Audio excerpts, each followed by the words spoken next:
മാം, ഉസ്ബെക്കിസ്ഥാനിൽ പഠിക്കാൻ പോയിട്ട് അവിടെ വെച്ച് മരിച്ച സാവരിയ ബസന്ത് എന്ന് പറയുന്ന പെൺകുട്ടി സാദറുൽ അനം എന്ന് പറയുന്ന കൂട്ടുകാരനൊപ്പമാണ് താമസിച്ചിരുന്നത് എന്നൊക്കെ പറയുന്നു. മതപരിവർത്തനം ഉൾപ്പെടെയുള്ള വിഷയങ്ങളൊക്കെ ഇതുമായി ബന്ധപ്പെട്ട് പറഞ്ഞു കേൾക്കുന്നുണ്ട്. ഞാൻ ചോദിക്കുന്നത്, ഇപ്പോൾ ഈ ഒരു വിഷയം എടുത്ത് ചോദിച്ചു കഴിഞ്ഞിട്ടുണ്ടെങ്കിൽ നമ്മുടെ ഒരു സുഹൃത്ത് പറഞ്ഞത് അവൾ മരിച്ചില്ലേ, പിന്നെന്താ എന്നുള്ളതാണ്. പക്ഷെ അവിടെയല്ല, അവിടെ ആ പ്രശ്നം തീരുന്നില്ല എന്നുള്ളതാണ്.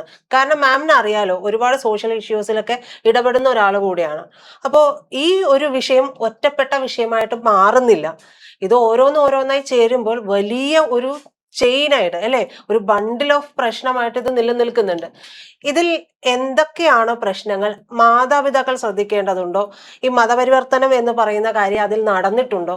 എന്തൊക്കെയാണ് മാം അതിന്റെ കൂടുതൽ വിഷയങ്ങൾ, നമ്മള് സംഭവങ്ങളൊക്കെ? ജേർണലിസം ക്ലാസ്സിൽ പഠിക്കുന്ന ഒരു ടോപ്പിക്കാണ് 24 hour ന്യൂസ്. അതായത് ഒരു ന്യൂസിന്റെ പ്രസക്തി 24 മണിക്കൂറേ ഉള്ളൂ. അല്ലെങ്കിൽ ആ റിപ്പോർട്ട് ചെയ്യുന്ന പേഴ്സൺ അതിന്റെ പുറകിൽ തന്നെ പോയിക്കൊണ്ടിരിക്കുക. അല്ലെങ്കിൽ പുതിയ, പണ്ടൊക്കെ നമ്മൾ വർക്ക് ചെയ്യുന്ന സമയത്ത് ന്യൂസ് പേപ്പറുകളാണ്, അടുത്ത ന്യൂസ് വന്നിങ്ങനെ വെയിറ്റിംഗ് ഇൻ ദ വിങ്സ് ആണ് ഫ്രണ്ട് പേജ് കിട്ടാൻ വേണ്ടിയിട്ട്. അപ്പൊ അതിന്റെ കാലം കഴിഞ്ഞു. ഇന്നിപ്പോ നമ്മൾ കേൾക്കുന്ന എന്താ, ഒരു പെൺകുട്ടി ആത്മഹത്യ ചെയ്തിരിക്കുന്നു. ആ പ്രദേശത്ത് തന്നെയാണ് ആത്മഹത്യ ചെയ്തിരിക്കുന്നു. അത് ഇനി സ്ത്രീധനത്തിന്റെ പീഡനമാണോ വേറെ എന്തെങ്കിലും കാരണമാണോ, ന്യൂസുകൾ വന്നുകൊണ്ടേയിരിക്കുന്നുള്ളൂ. അപ്പൊ സാവരിയാരെ ന്യൂസ് അങ്ങ് പോയി, അത് ഇപ്പൊ പുതിയ ന്യൂസിലേക്ക് അത് കയറി വന്നിരിക്കുന്നു. 2 ദിവസം മുമ്പ് എനിക്കൊരു ഗവൺമെന്റ് ഓഫീസർ തന്നെയാണ് എന്നെ വിളിച്ചിട്ട് പറഞ്ഞു, ഇത് എന്തിനാണ് ഇങ്ങനെ ഒരു ആംഗിളിലേക്ക് കൊണ്ടുപോകുന്നത്? പ്രത്യേകിച്ചും ഇന്ത്യ ഗവൺമെന്റിന്റെ പ്രശ്നമല്ലേ. പുറത്തെ യൂണിവേഴ്സിറ്റികളിൽ കുട്ടികൾ പഠിക്കാൻ പോകുമ്പോൾ ആ യൂണിവേഴ്സിറ്റികളിൽ എങ്ങനത്തെയാണ് പഠന സംവിധാനം, അതില് നമ്മൾ വിചാരിക്കുന്ന പോലത്തെ പഠനം സാധ്യമാകുന്നുണ്ടോ, ഇവര് പറയുന്ന പോലത്തെ ഫെസിലിറ്റീസ് അവിടെ കിട്ടുന്നുണ്ടോ എന്നൊക്കെ ഇന്ത്യ ഗവൺമെന്റ് നോക്കേണ്ടതല്ലേ. അപ്പോൾ ഈ കുട്ടിയുടെ മരണത്തിന് ഉത്തരവാദി എന്ന് പറയുന്നത് ഇന്ത്യ ഗവൺമെന്റ് അല്ലേ. ഞാൻ തലേ കൈവച്ചുപോയി. എവിടെയൊക്കെ കേട്ടതും കാണാത്തതുമായ രാജ്യങ്ങളിലേക്ക് വരെ നമ്മുടെ കുട്ടികൾ പോകുന്നു. അവര് പറയുന്നത് എന്താണ്, ഇന്ത്യയിൽ പഠിക്കുന്നതിനെക്കാട്ടിലും ചെലവ് കുറവാണ് പുറത്തെ രാജ്യങ്ങളിൽ മെഡിസിന് പഠിക്കാൻ.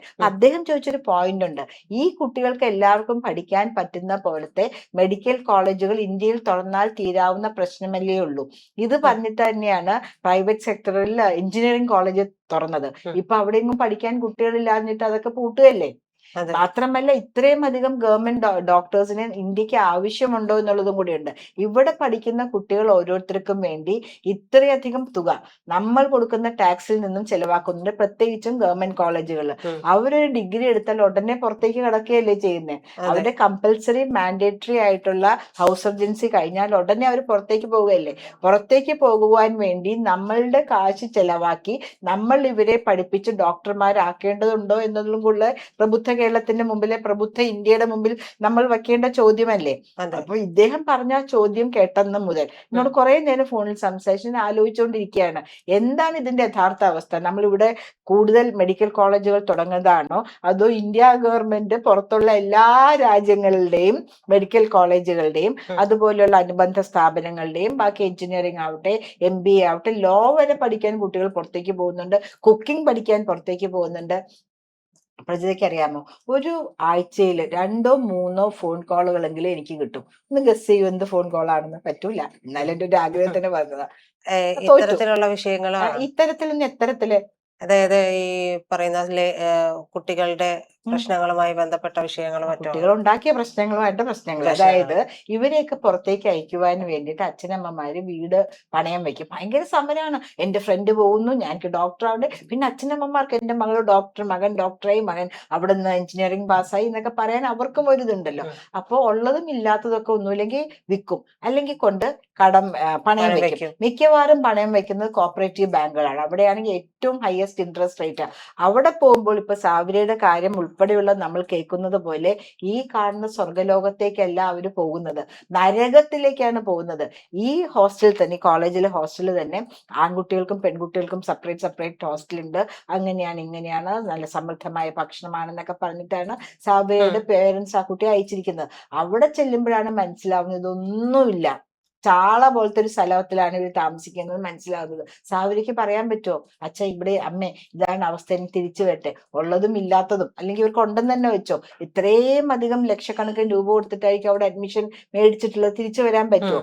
അപ്പൊ ഈ അച്ഛനമ്മമാർ എന്നെ വിളിക്കുന്നത് എന്തെങ്കിലും ഒരു സാവകാശം ഞങ്ങൾക്ക് കിട്ടിക്കാൻ പറ്റുമോ, അല്ലെങ്കിൽ ഇന്ത്യൻ ഗവൺമെന്റിനോട് പറഞ്ഞിട്ട് എന്തെങ്കിലും വിധത്തില് അതിനൊരു എന്താ പറയാ പോം വഴി കണ്ടെത്താൻ പറ്റുമോ എന്ന് ചോദിച്ചിട്ടാണ് വിളിക്കുന്നത്. പ്രിയപ്പെട്ട മാതാപിതാക്കൾ, നമ്മുടെ കുട്ടികളൊക്കെ പഠിക്കണം, മിടുക്കരാവണം, പക്ഷേ നിങ്ങളുടെ കയ്യ് നിങ്ങളുടെ തലയിൽ തന്നെ ഇരിക്കണം. ഈ കുട്ടികളങ്ങ് പോകും, അവിടെ പോയിട്ട് എന്തൊക്കെ ജോലിയാ ചെയ്യണം. എഞ്ചിനീയറിംഗിനും മെഡിസിനൊക്കെ പഠിക്കാൻ പോകുന്ന കുട്ടികള് നേഴ്സസ്, ഹോം നേഴ്സിന്റെ പണിയാണ്. വല്ലവന്റെയും അങ്ങനെ പറയാൻ പറ്റില്ല, വിസർജ്യങ്ങളൊക്കെ കോരിക്കളയുക, കുളിപ്പിക്കുക, വീട്ടിൽ പറയാൻ അവർക്കും വിഷമാണ്. അതിൽ നിന്ന് എന്ത് സമ്പാദിച്ച് അവർ ഇങ്ങോട്ടേക്ക് അയക്കാനാണ്? ഞാൻ കൗൺസിലർ ആയിരുന്ന സമയത്ത് ഇംഗ്ലണ്ടിൽ നിന്നുള്ള ഒരു മേയർ വന്നിട്ടുണ്ടായിരുന്നു, ഏത് കൗണ്ട് ചെയ്ത് ഞാൻ ഓർക്കുന്നില്ല.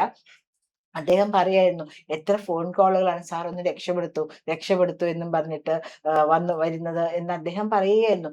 നമ്മൾ ചെയ്യേണ്ടത് ആദ്യം നമ്മളുടെ കുട്ടികൾ പോകുന്ന ഒരു യൂണിവേഴ്സിറ്റി ഉണ്ടോ എന്ന്.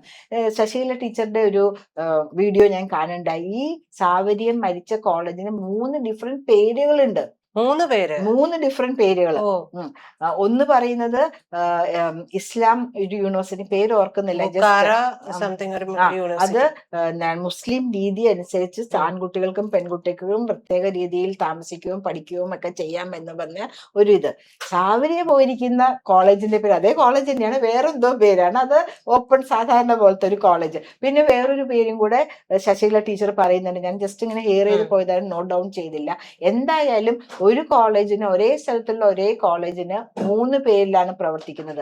ഇതൊക്കെ ഇന്ത്യൻ ഗവൺമെന്റിന് എങ്ങനെ കണ്ടുപിടിക്കാൻ പറ്റും? അല്ലെങ്കിൽ ഇന്ത്യൻ ഗവൺമെന്റിന് ഇന്ത്യയിൽ നടക്കുന്ന കാര്യങ്ങൾ നോക്കിയാൽ പോരെ? ഇവര് സ്വന്തം ഇഷ്ടപ്രകാരം മകളോ അല്ലെങ്കിൽ മകനോ പോകുന്നു, എന്റെ മക്കൾ അവിടെ പഠിക്കുന്നു എന്ന് പറഞ്ഞു അടുത്ത വീട്ടുകാരുടെ മക്കൾ പഠിക്കുന്നു എന്ന് പറയുന്നു എന്ന് പറഞ്ഞ് ഇവരും പോകുന്നു. അതിന് ഇന്ത്യ ഗവൺമെന്റ് എങ്ങനെ റെസ്പോൺസിബിൾ ആണ്? അവിടെ എന്തെങ്കിലും യുദ്ധം കാര്യങ്ങൾ നടന്നാൽ നമ്മൾ കൊണ്ടുവന്നു റെസ്ക്യൂ ചെയ്താൽ പറ്റും. അതുമല്ല, നമ്മുടെ നാട്ടിൽ നിന്ന് ഓരോ ദിവസവും എത്രയോ ആയിരക്കണക്കിന് വിദ്യാർത്ഥികളും ഒക്കെ ആളുകളും ഒക്കെയാണ് വിദേശത്തേക്ക് പോകുന്നത്. ഇവർ ഓരോരുത്തരും എവിടെയാണ്, എന്ത് ചെയ്യുന്നു എന്ന് അന്വേഷിക്കാൻ ഗവൺമെന്റിന് സാധിക്കില്ല. അത് ഒരു രാജ്യത്തെയും ഗവൺമെന്റിന് സാധിക്കില്ല. അവരെന്ത് ചെയ്യുന്നു? അവിടെ പോയിട്ട് സിറ്റിസൺഷിപ്പ്, PR, ഇപ്പൊ കാനഡയിൽ പോയിട്ട് പലർക്കും PR ഇപ്പൊ കിട്ടുന്നില്ല. അവർക്ക് എങ്ങനെ തിരിച്ചു വരാൻ പറ്റും? എങ്ങനെ അച്ഛന്റെ അമ്മയുടെ മുഖത്ത് നോക്കാൻ പറ്റും? എത്രയോ പേരാണ് ഭയങ്കര അഭിമാനത്തോടെ പറയുന്നത്, എന്റെ മോൻ അവിടെയാണ് കേട്ടോ. ഞങ്ങൾക്ക് എന്ത് കൂലി വേലയാണോ ചെയ്യുന്നത്? എനിക്ക് അറിയാവുന്ന ഒരു മിനിറ്റ്. അപ്പോ പറയും, ദിവസവും വിളിക്കും, മൊബൈലിൽ വരും, കാണിച്ചു തരും. പക്ഷെ അവന്റെ ജീവിത സാഹചര്യം അവൻ കാണിക്കുന്നുണ്ടാവില്ല. അവൻ ഏതെങ്കിലും നല്ലൊരു ബിൽഡിങ്ങിന്റെ മുമ്പിൽ നിന്നായിരിക്കും ഈ വീഡിയോ കോൾ ചെയ്യുന്നത്. അച്ഛനും അമ്മയും അങ്ങോട്ട് പോകുന്നില്ലല്ലോ. അച്ഛനും അമ്മയ്ക്കും മകന്റെ സന്തോഷം കാണുമ്പോൾ നമ്മളുടെ കിടപ്പാടം പണയപ്പെട്ടു പോകുന്നു, ജപ്തിയിൽ പോകുന്നു എന്ന് പറയാനുള്ള മനസ്സുമില്ല, ഇല്ലേ? ഇപ്പൊ ഇവിടെ അച്ഛനും അമ്മയും ഒരു വല്ലാത്ത പരിസ്ഥിതിയിൽ ജീവിക്കുന്നു, മകനോ മകളോ അവിടെ വല്ലാത്ത പരിസ്ഥിതിയിൽ താമസിക്കുന്നു. ഇല്ലാത്ത പൊങ്ങച്ചം കാണിച്ച് അവർ അങ്ങോട്ടും ഇങ്ങോട്ടും മറച്ചു വെക്കുന്നു. അത് വേണ്ട എന്നാണ് പറയുന്നത്. എന്ത് സാഹചര്യമാണെങ്കിലും ഇന്ത്യ ഗവൺമെന്റ് നിങ്ങളെ ഈ തിരിച്ച് ഇന്ത്യയിലേക്ക് കൊണ്ടുവരാനുള്ള സാഹചര്യം ഒരുക്കും. അത് നിങ്ങൾ മനസ്സിലാക്കണം. നിങ്ങൾക്ക് ഇവിടെ ശരിയായിരിക്കും, കുറച്ചു നാളത്തേക്ക് ആൾക്കാരോ പോയിട്ട് വന്നില്ലേ എന്നൊക്കെ കുനിഷ്ട് പറയായിരിക്കും. പക്ഷേ ജീവിതം നഷ്ടപ്പെടുത്തരുത്. സാവരിയുടെ കാര്യം തന്നെ നോക്കൂ, എന്തൊക്കെയാണ് ആ കുട്ടിക്ക് അടി മുതൽ മുടിയോളം അതിന്റെ മേത്ത് പരിക്കുകളാണ്.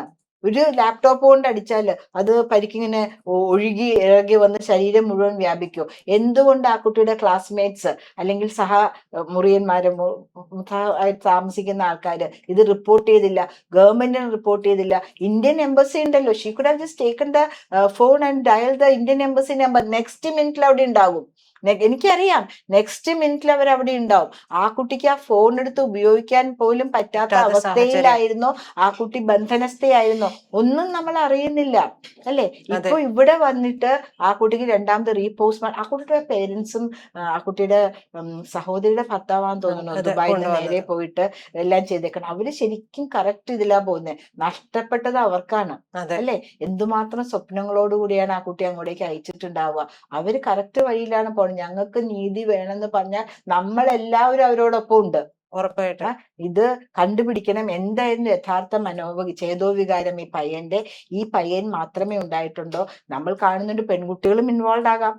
ആൺകുട്ടികൾ മാത്രമല്ല പെൺകുട്ടികൾ ഇൻവോൾവ് ആകാം. അല്ല, ഒറ്റ അടിക്കുന്ന മരിക്കാൻ ആ ലാപ്ടോപ്പ് എന്ന് പറഞ്ഞാൽ ഇത്ര വലിയ മാരകായുധമോ? താഴെ വരെ കാല് വരെ ആ കുട്ടിക്ക് പരിക്കുകൾ ഉണ്ടെന്നാണ് ഇഞ്ചിഞ്ചായിട്ട് പറയുന്നത്. പരിക്കേറ്റിട്ടുണ്ട്. ഇഞ്ചിഞ്ചായിട്ട് ആ കുട്ടി എന്തുകൊണ്ട് കോളേജിൽ വന്നില്ല എന്ന് റോൾ കോൾ എടുക്കുമ്പോ അറിയില്ലേ? ഇത്ര അറ്റൻഡൻസ് ഇല്ല എന്നറിയില്ലേ? എന്തുകൊണ്ട് ഹോസ്റ്റലിന് പുറത്തിറങ്ങിയില്ല എന്ന് വാർഡൻ അന്വേഷിക്കില്ലേ? തളർന്നു കിടക്കുമ്പോൾ സഹപാഠികൾ നോക്കില്ലേ? ഈ മുറിവും വെച്ച് ആ കുട്ടിക്ക് ആഹാരം കഴിക്കാൻ പോവില്ല. അവിടെ ഉള്ള മെസ്സിലുള്ള ആൾക്കാർ നോക്കില്ലേ? അപ്പൊ പുറത്തേക്ക് പോകാനുള്ള ആൾക്കാരോട് പറയാനുള്ളത്, അവിടെ പഠിച്ച് പാസ്സായ ആരോടെങ്കിലും, അവിടെ പഠിക്കുന്ന ആരോടെങ്കിലും നിങ്ങൾ കാര്യങ്ങൾ അന്വേഷിക്കണം എന്നിട്ട് മാത്രമേ നമ്മുടെ സമ്പത്ത് മുഴുവനും നഷ്ടപ്പെടുത്തി മക്കളെ പുറം രാജ്യങ്ങളിലേക്ക് അയക്കാൻ പാടുള്ളൂ. അവര് തിരിച്ച് മിടുക്കരായിട്ട് വരണമെന്നാണ് നമ്മൾ ആഗ്രഹിക്കുന്നത്. ടു റീബിൽഡ് ദ നേഷൻ, ഒരു കൈത്താങ്ങ് നമ്മുടെ ഭാരതത്തിനും കൂടെ കൊടുക്കണം. അവരൊരു ശവമഞ്ചത്തിൽ വരാൻ കാണാൻ നമ്മൾ ആരും ആഗ്രഹിക്കുന്നില്ല. പ്രജ എന്തോ പറയാൻ ഞാൻ പറയാൻ വന്നത് മറ്റൊന്നും ആയിരുന്നില്ല. നമുക്കറിയുന്ന ഒരു കുട്ടി മാർക്ക് കുറവാണ് എൻട്രൻസ് എഴുതിയിട്ട്. എന്നിട്ട് അവസാനം ചെയ്യേണ്ടി വന്നത് എന്താണെന്നറിയാം? മാം പറഞ്ഞതുപോലെ 90 ലക്ഷം രൂപ ചെലവാക്കി വിദേശത്തേക്ക് പറഞ്ഞയച്ചിരിക്കുകയാണ് അതിന്റെ മാതാപിതാക്കൾ. അപ്പോ രണ്ടാമത് എൻട്രൻസ് എഴുതി നോക്കാൻ പറഞ്ഞു. ഓരോ കുട്ടികളെ എത്രയോ തവണ എൻട്രൻസ് എഴുതിയിട്ടാണ് ഇത് നേടിയെടുക്കുന്നത്. നമുക്ക് മെഡിക്കൽ കോളേജുകളിലൊക്കെ കിട്ടണമെന്നുണ്ടെങ്കിൽ അപ്പോൾ ഇത്തരത്തിൽ നിർബന്ധിതരാകുന്നു എന്നുള്ള കാര്യം പറഞ്ഞപ്പോൾ പെട്ടെന്ന് മനസ്സിൽ വന്നത് ഈ ഒരു കാര്യം കൂടിയാണ്. പ്രാക്ടീസ് ചെയ്യാനൊന്നും പറ്റില്ല. ഇവിടുത്തെ ശരിക്കും പറയുകയാണെങ്കിൽ ഇന്ത്യയിലാണ് ഏറ്റവും നല്ല മെഡിക്കൽ വിദ്യാഭ്യാസം കിട്ടുന്നത്. അതുകൊണ്ട് തന്നെയാണ് പുറം രാജ്യങ്ങളിലേക്ക് നമ്മുടെ ഡോക്ടർമാർക്കും നഴ്സുമാർക്കും ഇത്രയധികം അക്സെപ്റ്റൻസ് ഉള്ളത്. ഇവിടെ വന്ന് അവർക്ക് പ്രാക്ടീസ് ചെയ്യാൻ പറ്റില്ല. ഇവിടെ തുല്യതാ യോഗ്യത പാസ്സാവണമെങ്കിൽ നല്ല ബുദ്ധിമുട്ടാണ്. അതിനുശേഷം ഇവിടെ ഹൗസ് സർജൻസി ചെയ്യണം. എന്നാൽ മാത്രമേ ഇവർക്ക് ഇവിടെ ഡോക്ടറായിട്ട് പ്രാക്ടീസ് ചെയ്യാൻ പറ്റുകയുള്ളൂ. ഇങ്ങനെയുള്ള സാഹചര്യങ്ങൾ മെഡിസിന്റെ കാര്യം ഇങ്ങനെ. അല്ലാണ്ടും ഈവൻ ഇതുണ്ടല്ലോ, നമ്മളുടെ ഷെഫായിട്ട് പഠിക്കാനൊക്കെ കുട്ടികൾ പോകുന്നുണ്ട്. ഒരു കാര്യം പറയാനായിട്ട് ആഗ്രഹിക്കുന്നു. ഒരു തവണ ഹോട്ടലിൽ ഞാൻ പിന്നെ ഇങ്ങനെ എല്ലാവരോടും സംസാരിച്ചുകൊണ്ടിരിക്കും, നല്ലതോ ചീത്തയോ സ്വഭാവം. അപ്പോൾ അച്ഛനും അമ്മയും വളരെ സങ്കടത്തിലാണ്. പയ്യനാണ്, ഭയങ്കര ഹാപ്പിയാണ്. അവൻ കാനഡയിലേക്ക് പോകാൻ പോവാണ് എന്തോ പഠിക്കാനായിട്ട്. അതിനുള്ള കാശ്, നല്ല വെൽ ടു ഡു ഫാമിലിയാണ് കേട്ടോ. അപ്പൊ ഞാൻ അങ്ങോട്ടേക്ക് ഒരു 45 മിനിറ്റിന് മസ്തിഷ്ക പ്രക്ഷാളനം നടത്തി. എന്തിനാ മോനെ, നിനക്ക് ഇവിടെ ജീവിക്കാൻ വകുപ്പുണ്ടല്ലോ, നീ നല്ലോണം പഠിക്കുന്ന കുട്ടിയാ, അച്ഛനമ്മയുടെ ഒറ്റ മകനാണല്ലോ, എന്തിനാ? അല്ല, അവിടെ ഭയങ്കര ഇതാണ്, അങ്ങനെയാണ് ഇങ്ങനെയാണ്, കാനഡ എന്ന് പറഞ്ഞ ഭൂമിയിലെ സ്വർഗമാണ്, എന്റെ ഫ്രണ്ട്സ് ഒക്കെ അവിടെ. അവിടെ ആയിക്കോട്ടെ, അവരുടെ അച്ഛനമ്മമാർക്ക് വേറെ നിനക്ക് ഒറ്റ അവര് മുഖം വീഴ്ത്തി നിന്നെ നോക്കുന്നുണ്ട്. നീ ഇത്ര എക്സൈറ്റഡ് ആയിട്ട് താമസിക്കും പോലും അവരുടെ കണ്ണ് നിറഞ്ഞാണ് ഇരിക്കുന്നത്. നീ എന്തിനിങ്ങനെ ചെയ്യണം അത് എന്നൊക്കെ പറഞ്ഞ് നെക്സ്റ്റ് ആഴ്ച പോകാൻ എല്ലാം റെഡി ആയിട്ടിരിക്കാം. അപ്പൊ എന്നോട് എവിടെയാണെന്നൊക്കെ ചോദിച്ചു, സംസാരിച്ചു. ഒരു 5-6 ദിവസം കഴിഞ്ഞ ഒരാഴ്ചക്ക് മുമ്പ് കുറെ സ്വീറ്റ്സ് ആയിട്ട് വീട്ടിൽ വന്നിരിക്കണു. ആ മസ്തിഷ്ക പ്രക്ഷാളനം ഏറ്റവും വലിയ പ്രത്യേകത. ആ പയ്യൻ പോകണ്ടാന്ന് തീരുമാനിച്ചു. അവർക്ക് ഒരു കുഴപ്പമില്ല, ആ രൂപ പോടങ്ങി പൊക്കോട്ടെ, ഞങ്ങളുടെ മകൻ ഞങ്ങളോടൊപ്പം ഉണ്ടാവുമല്ലോ. എന്റെ പ്രിയപ്പെട്ട കുട്ടികളെ, ലോകം മുഴുവനും നിങ്ങൾ കാണുന്ന പോലത്തെ ഒരു സ്വർഗമല്ല. നിങ്ങളെ കാത്ത് പല ട്രാപ്പുകളും ഇരിക്കുന്നുണ്ട്. നിങ്ങൾക്ക് മുന്നേ പോയിരിക്കുന്ന ആൾക്കാർക്ക് ചിലപ്പോൾ നല്ല ജീവിത സൗകര്യങ്ങൾ കിട്ടിയിട്ടുണ്ടാകാം. പക്ഷേ ഇപ്പോൾ അങ്ങനെയല്ല ലോകത്തിന്റെ സ്ഥിതി. ഒരു നല്ല, ഇപ്പൊ എന്റെ തന്നെ കുറെ അമ്മയുടെ ഫ്രണ്ട്സിനൊക്കെ അമേരിക്കയില് സ്വന്തം പ്ലെയിനൊക്കെ ഉണ്ട്.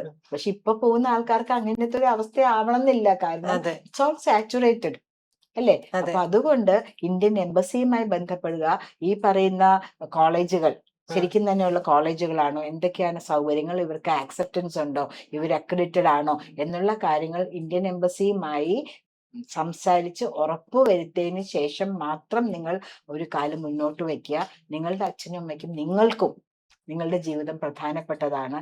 ഇവിടെ കിട്ടുന്ന സുഖ സൗകര്യങ്ങൾ നമുക്ക് സ്വന്തമാണ്, അല്ലേ? Let us unite to rebuild the nation. ഇനിയൊരു സാഹചര്യം ഉണ്ടാവാതിരിക്കട്ടെ.